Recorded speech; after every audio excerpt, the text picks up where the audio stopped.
রাজধানী ধলেশ্বর স্থিত এমডি অ্যাপার্টমেন্টে রহস্যজনকভাবে মৃত্যু এক যুবকের। মৃত যুবকের নাম দিশান দাস। জানা যায় পরিবারের সকলের অনুপস্থিতিতে দিশান নিজ ঘরে ফাঁসিতে আত্মহত্যা করে।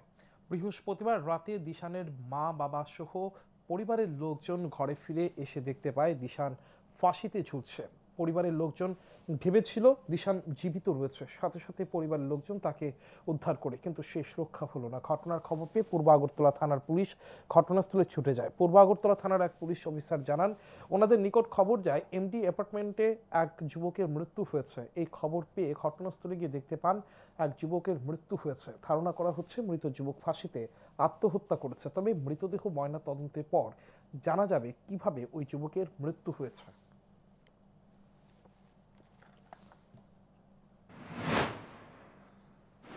দেখি অবস্থা, তারপর আমি শেষ রক্ষা করণ জানি ওইখান থেকে ভর্তি দেওয়া আছে, ভর্তি দেওয়া কাটলাম আর কি।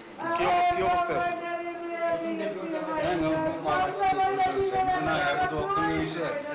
সন্ধিকে গেছে, হাঁটাহাঁটি করতেছে।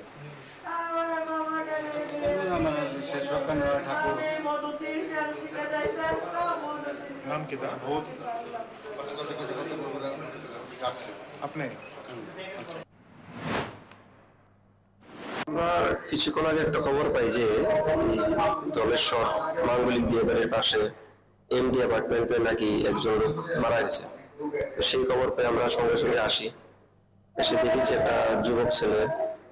তো এখন অব্দি আমরা যা দেখছি মনে হচ্ছে যে হ্যাঙ্গিং, সুইসাইডাল হ্যাঙ্গিং। বাকিটা আমরা পোস্টমর্টম করে এরপর আমরা দেখবো কি ব্যাপারটা, সে অনুযায়ী আমরা অগ্রসর হবো।